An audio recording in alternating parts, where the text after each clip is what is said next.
오늘 하나님께서 우리에게 주신 말씀 사도행전 2장 38절에서 41절 말씀입니다. 신약성경 사도행전 2장 38절에서 41절 말씀. 하나님의 말씀 봉독하여 드릴 때 하나님의 음성을 경청하십시오. 베드로가 이르되 너희가 회개하여 각각 예수 그리스도의 이름으로 세례를 받고 죄 사함을 받으라.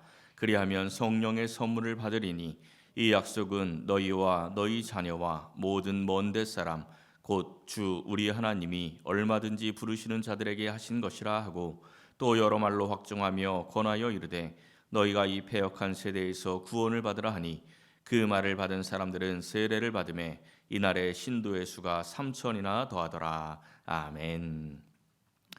게임 체인저라는 용어가 있습니다. 원래 이 군사 용어였는데요. 어떤 일의 결과나 흐름에 있어서 판도를 확 뒤집어 엎어버릴 그러한 사건이나 아니면 제품이나 또 이 사람들을 가르칩니다. 예를 들어서 이제 아이폰이 등장하면서 스마트폰의 판도가 확 바뀌었죠. 페이스북이 등장하면서 SNS의 판도가 바뀝니다. 아마존이 등장하면서 상거래의 판도가 바뀌어서 온라인 상거래가 시작이 됩니다. 이러한 것들이 다 게임 체인저죠. 그래서 현대사에 있어서는 애플의 그 스티븐 잡스라든지 아니면 아마존의 그 제프 베조스와 같은 그러한 인물들을 현대사의 가장 중요한 게임 체인저다 이렇게 말을 합니다. 역사를 살펴보면 기업뿐 아니라 나라에도 게임 체인저가 있지요. 한 나라를 뒤흔들 만한 또 한 나라의 역사를 바꿀 만한 그러한 인물들이 종종 등장을 합니다. 교회사에서도 역시 중요한 게임 체인저들이 있습니다. 종교개혁자들 있죠. 루터, 깔뱅과 같은 종교개혁자들이 교회사의 중요한 게임 체인저다라고 말할 수가 있습니다. 초대교회도 역시 마찬가지였습니다. 신약성경을 읽어보면 유대사회에서 초대교회가 세워지고 부흥하고 성장하는 데 있어서 굉장히 중요한 역할을 했던 그러한 인물이 하나 있습니다. 바로 사도 베드로입니다. 예수님을 만나기 전에 어부였던 베드로가 어떻게 유대 사회를 뒤바꾸고 초대교회의 교회를 세우는 그러한 중요한 게임 체인저가 될 수 있었을까요? 베드로의 인생을 살펴보면 아주 중요한 세 가지 포인트가 있습니다. 첫 번째 포인트는 예수님의 제자가 되기로 결단했던 그 순간이고, 두 번째는 예수님을 부인하고 저주했던 순간, 그리고 마지막 세 번째는 성령을 받고 이제 사도로서 거듭나는 그러한 순간입니다. 오늘은 이 세 가지 포인트를 함께 살펴보려고 합니다. 사랑하는 성도 여러분, 오늘 이 말씀을 상고하면서 베드로처럼 교회와 삶의 자리를 천국과 같은 곳으로 변화시키는 영적 게임 체인저들이 되시기를 예수님의 이름으로 간절히 축원합니다. 첫째는 떠나야 합니다. 누가복음 5장을 보면 이 베드로가 예수님의 제자가 되기로 결단하는 그러한 장면이 있습니다. 우리가 잘 아는 내용이죠. 우리 예수님께서 깊은 데로 가서 그물을 던져라 했더니 이 베드로가 그 말씀에 순종해서 말씀에 의지하여 던져보겠습니다 하고 던졌는데 고기가 너무 많이 잡혀서 그물이 찢어질 정도가 되었다. 이러한 내용입니다. 이어지는 내용을 한번 보십시오. 이어지는 내용 7절과 8절을 보면 7절과 8절을 보면은 고기가 너무 많이 잡혀서 옆에 있는 어부 동료들을 불러서 고기를 채웠는데 2배가 잠길 정도로 채워졌다. 이렇게 이야기를 합니다. 그야말로 대박이 났지요. 근데 베드로가 이 모든 상황들을 다 보고는 예수님 앞에 엎드려서 뭐라고 말합니까? 주여 나를 떠나소서 나는 죄인으로소이다. 이렇게 말을 합니다. 베드로의 이 말은 굉장히 좀 이상하죠. 흐름으로 보면은 어떻게 보면 좀 뜬금없는 그러한 말을 지금 하고 있습니다. 저도 이 베드로처럼 바다에 나가서 투망 던지는 걸 참 좋아합니다. 투망을 던지고 고기를 잡고 이런 걸 좋아하는데 제가 고기를 잡는 걸 보고 몇몇 목사님들께서 자기도 좀 가르쳐 달라 해서 제가 좀 전수를 해드렸어요. 근데 몇 분이 자기도 이제 실전 투망을 좀 해보고 싶다. 이 바다에 가서 좀 던지자. 그래서 함께 가까이 있는 영종도에 가서 던졌습니다. 근데 바다는 그야말로 망망대해 아닙니까? 그냥 아무데나 던져봐야 고기 안 나옵니다. 근데 이제 처음 던지니까 그물이 잘 안 펴지죠. 혼자 연습하도록 한 1시간 정도 내버려 뒀는데 어느 정도 1시간쯤 지나니까 그래도 그물이 조금 모양이 잡혀서 한 반 정도는 펴졌습니다. 이쯤이면 좀 됐다 싶어서 이제 불러가지고 제가 이제 어떤 한 포인트를 가르치면서 목사님 저기 가서 한번 던져봐요 이랬는데 이분이 가서 딱 던졌는데 또 운 좋게 딱 그때 던지자마자 팔뚝만한 숭어가 딱 잡힌 겁니다. 이분이 난생 처음 투망을 던지러 왔다가 난생 처음 팔뚝만한 숭어를 잡으니 얼마나 신이 납니까? 그 숭어를 딱 꺼내가지고 제게 막 달려와서는 뭐라 그랬을까요? 신목사님 나를 떠나소서 나는 초보로서이다 이랬을까요? 그렇지 않죠. 목사님 다음에 언제 가든지 불러만 주시면 제가 동행하겠습니다. 이렇게 이야기를 하더라고요. 그게 당연한 겁니다. 따라가면 잡을 수 있다 이런 생각이 드는 거죠. 자, 다시 베드로를 생각해 보십시오. 베드로가 예수님 만나기 전에 뭐 하고 있었습니까? 밤새도록 동료 어부들과 고기를 잡다가 한 마리도 잡지 못하고 이 동트는 아침에 금을 씻고 있었습니다. 그럼 얼마나 마음이 헛헛하겠습니까? 그때 우리 예수님께서 나타나셔서 평소에는 자기들이 포인트라고 생각하지 않았던 그 깊은 데 가서 그물을 던지라 이렇게 말씀을 하신 겁니다. 근데 베드로가 그 말씀이 어떻게 했다고요?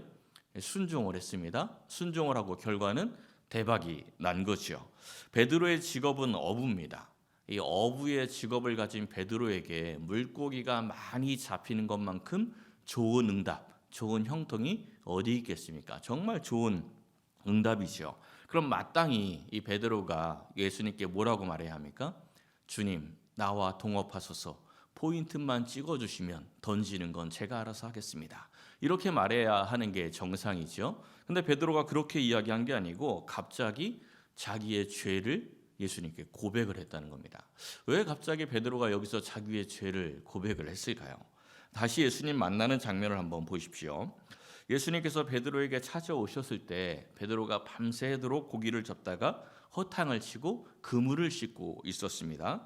정말 심신이 피곤하죠. 뭔가 잡히면 신이 나는데 아무것도 없으면 굉장히 피곤해지는 겁니다. 아주 이 심신이 피곤한 상태에서 예수님이 찾아오셔서 배를 좀 빌려달라고 요청을 하십니다.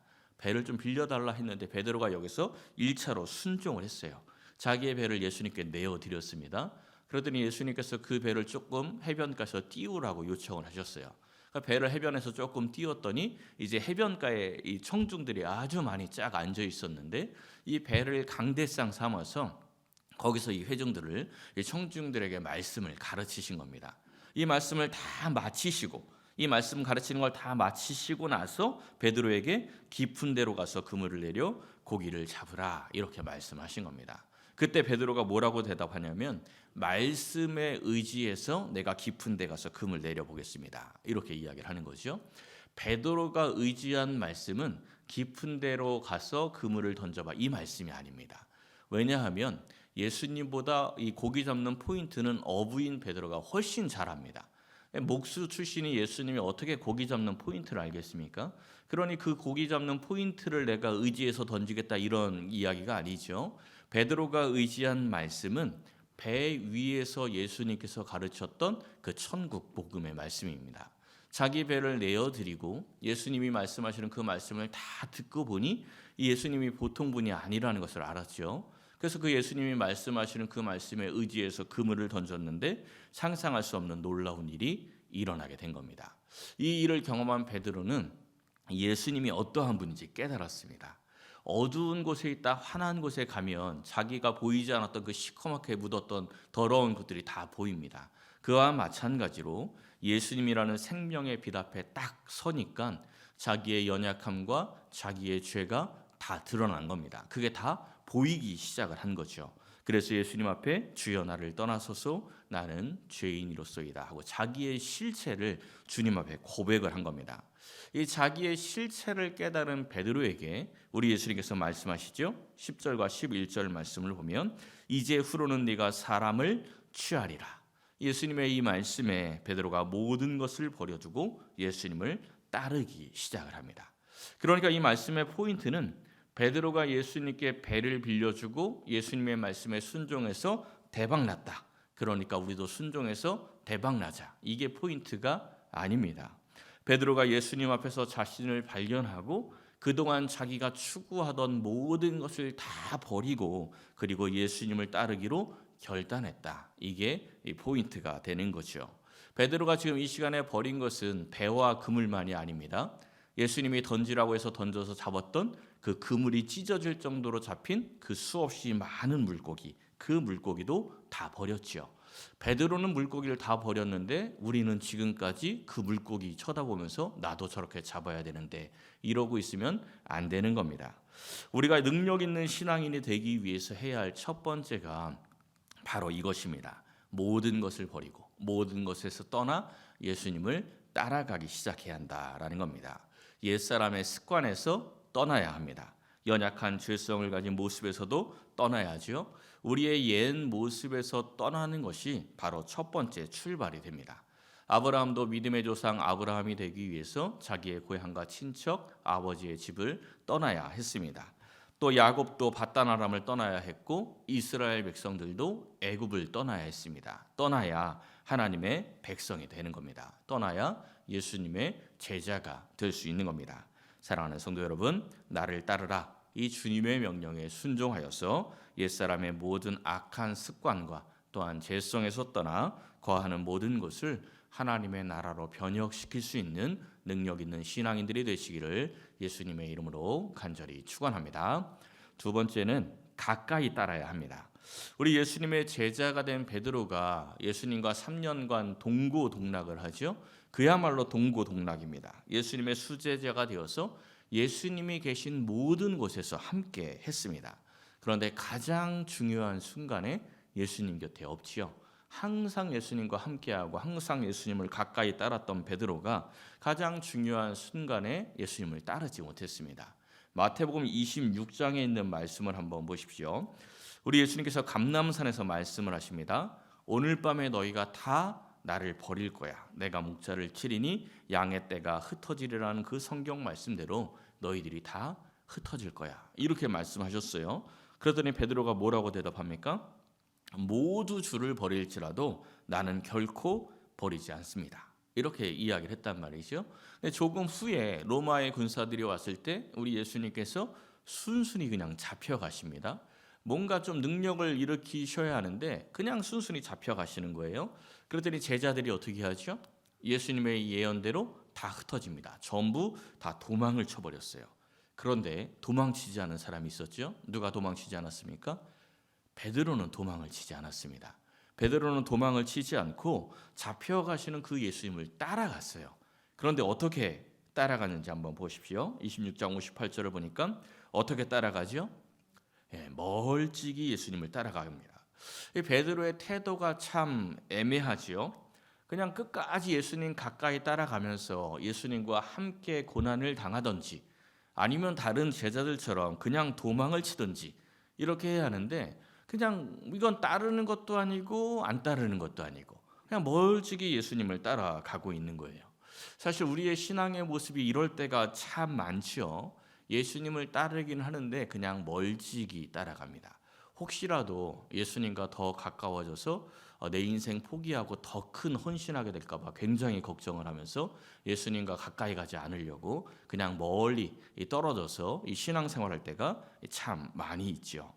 이 베드로가 왜 다른 제자들처럼 도망을 치지 않고 이 멀찍이 예수님을 따라가고 있습니까? 이유가 뭐예요? 우리가 예수님을 멀찍이 따라가려고 하는 이유와 같아요.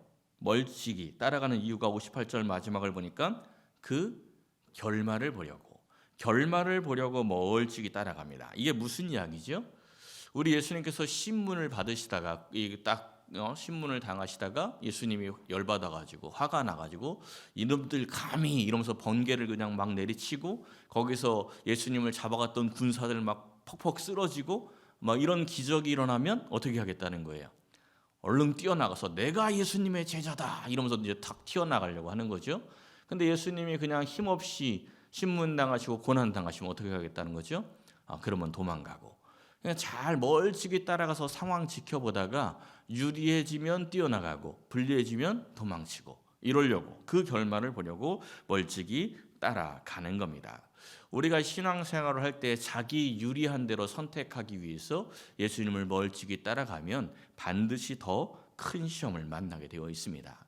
마태복음 26장 이 이어지는 말씀을 보면요, 베드로가 예수님의 예언대로 예수님을 부인하는 장면이 나오죠. 한 여종이 너도 갈릴리 사람 예수와 함께 있었다 하니까 베드로가 모든 사람 앞에서 부인을 합니다. 또 다른 여종이 이 사람은 나사렛 예수와 함께 있었다 하니까 이번에는 맹세하고 부인을 하죠. 그리고 또 어떤 곁에 있던 사람이 너도 진실로 그 도당이다 그랬더니 이번에는 어떻게 합니까? 저주하며 맹세를 합니다. 누구 저주했죠?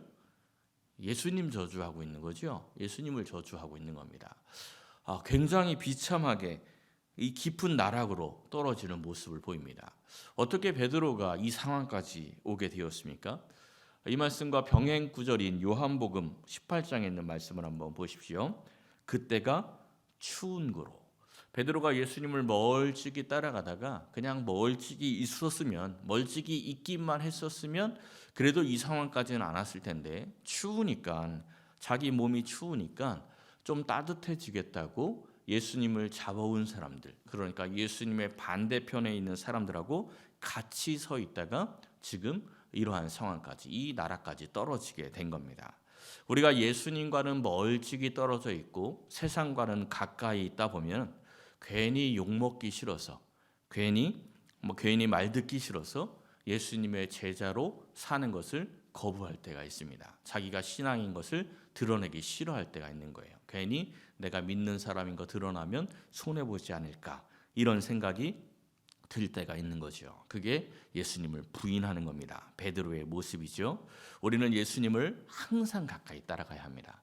내 이익에 따라서 가까워지고 멀어지는 게 아니고 항상 주님을 가까이 따라갈 수 있어야 하는 겁니다. 어떻게 해야 우리가 주님을 가까이 따라갈 수 있습니까? 우리 예수님께서 훗날 부활하시는데 이 부활하신 모습을 보고도 베드로가 고기 잡으러 가죠. 그냥 물고기 잡으러 갑니다. 예수님의 제자가 되는 것을 포기한 거예요. 근데 그러한 베드로에게 예수님이 다시 찾아가십니다. 그리고 베드로에게 똑같은 질문을 3번 했죠. 어떤 걸 질문했습니까? 네가 나를 사랑하느냐? 왜 이 질문을 했을까요? 너 왜 나와 멀어졌고 너 왜 나를 부인했는지 아느냐? 이런 질문입니다. 너 진짜 나 사랑하는 거 맞니? 너 사랑하는 거 너 점검해야 된다. 이 질문이 그 질문이었습니다.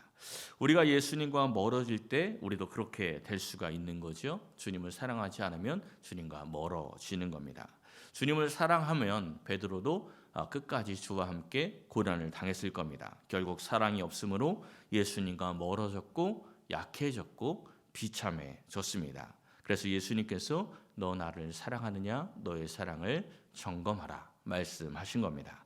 사랑하는 성도 여러분, 그동안 우리가 예수님을 멀찍이 따랐다면 이제 예수님을 향한 나의 사랑을 점검하고 예수님을 진실로 사랑하여서 주와 가까이 동행하며 더욱 성장하는 복된 성도 여러분 되시기를 예수님의 이름으로 간절히 축원합니다. 마지막 3번째는 성령을 받아야 합니다. 이제 이 사도행전, 오늘 본문에 등장하는 이 베드로는 복음서에서 나타났던 베드로의 모습과는 완전히 달라집니다. 굉장히 능력 있는 그러한 모습으로 나타나요. 오늘 이 본문 읽은 그 말씀이 오순절 마가의 다락방에서 성령이 임한 뒤에 베드로가 했던 설교입니다. 요엘서와 시편에 있는 말씀을 인용하면서 설교를 하는데 이 십자가에 못 박힌 그 예수가 우리가 그토록 기다렸던 메시아 그리스도다, 이것을 선포를 합니다. 이 베드로의 설교를 듣고 이날 회개하고 세례를 받아서 성도가 된 수가 3,000이다 이렇게 이야기를 합니다. 굉장히 놀라운 역사가 일어났죠. 바로 다음 장인 3장에 가보면 나면서부터 못 걷고 이제 성전에서 구걸하던 그 안진뱅이 거지에게 내가 은과 금은 없지만 내게 있는 것을 내게 주노니 나사렛 예수 그리스도의 이름으로 일어나 걸으라 이렇게 선포해서 평생을 걷지 못했던 사람이 벌떡 일어나서 걷게 되는 그러한 역사가 일어납니다.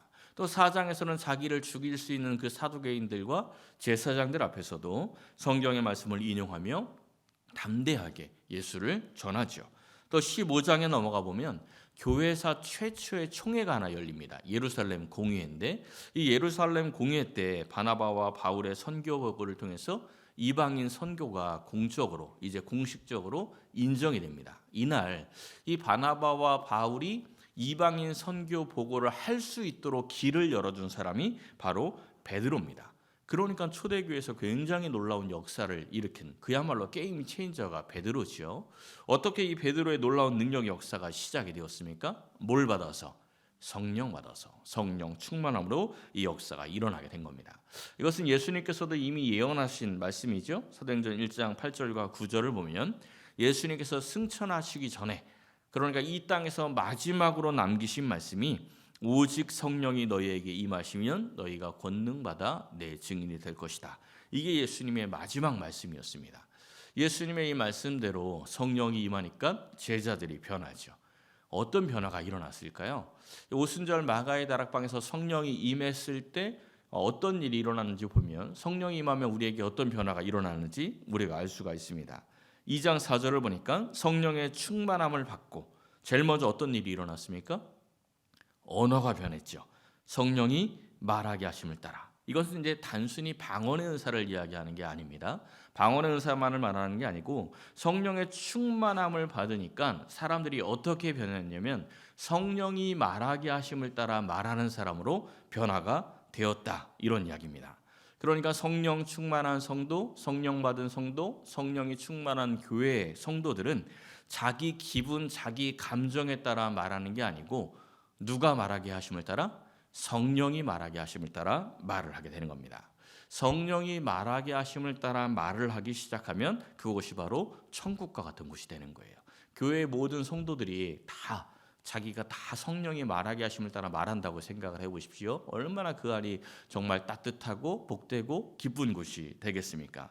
그래서 성령 충만함으로 세워진 교회의 모습이 어떻게 되냐면 이렇게 되죠. 사도의 가르침을 받아 서로 교제하고 떡을 떼며 오로지 기도하기를 힘씁니다. 기사와 표적이 많이 나타나죠. 이 초대교회에 나타났던 기사와 표적은 크게 세 가지입니다. 신체적인 기적이 나타나고 영적인 기적이 나타나고 사회적인 기적이 나타납니다. 맹인이 눈을 뜨고 앉은 뱅이가 걷죠. 병자들이 안수하면 막 벌떡벌떡 일어납니다. 다 신체적인 기적이에요. 이 신체적인 기적보다 더 놀라운 기적은 영적인 기적입니다. 말씀을 듣고 나서 사람들이 형제여 어찌할까 하고 회개하며 변화가 일어납니다. 영적인 기적이죠. 영적인 기적이 일어나서 사람들이 변화가 되고 속사람이 변하고 새사람이 되기 시작하니까 사회적인 기적이 일어나기 시작하죠. 공동체가 변합니다. 가정이 변해요. 교회가 변하기 시작을 합니다. 이 성도들이 자기들이 가지고 있었던 그 소유와 재산, 그 소유와 재산을 위해서 살아갔던 사람들이 그 소유와 재산을 팔아서 각 사람의 필요에 따라 어려운 사람들을 돕고 힘든 사람을 나눠주고 이러한 일들이 벌어지는 거예요. 이러한 일이 교회에서 일어나니까 온 백성들이 그 교회를 보면서 어떻게 합니까? 칭송을 해요. 칭송을 하니까 어떤 일이 이제 일어나죠? 교회가 날마다 부흥하고 성장하는 역사가 일어나는 겁니다.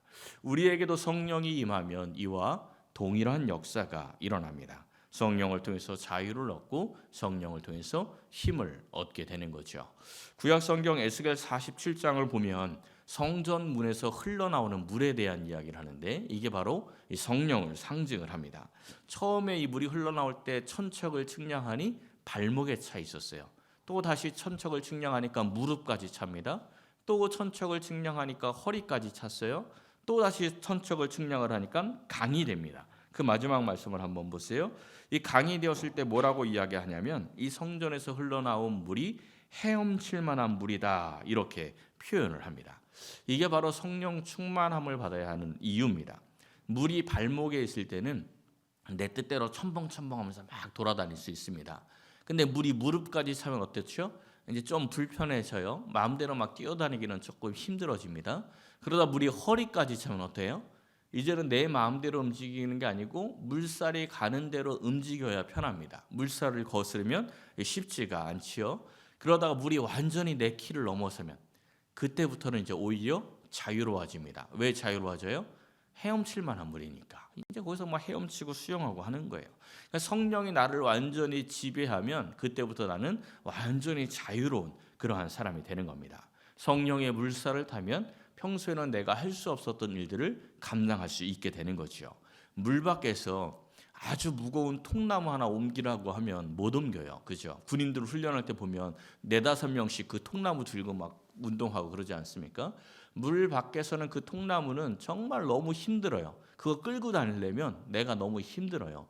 근데 헤엄칠 만한 물에서 그 통나무는 뭐가 될까요? 내가 쉴 수 있는 게 되는 겁니다. 헤엄칠 만한 물에서는 그 통나무 내가 딱 붙들고 있으면 편안하게 쉴 수 있는 그러한 의지가 되는 거죠. 그와 마찬가지로 우리가 성령을 받지 못하면 우리의 신앙이 짐이 됩니다. 마치 통나무 끌고 다니는 것처럼 신앙이 사회생활을 하고 세상에서 살아갈 때 너무 힘들어요. 믿는 게 나를 힘들게 만든다는 거예요.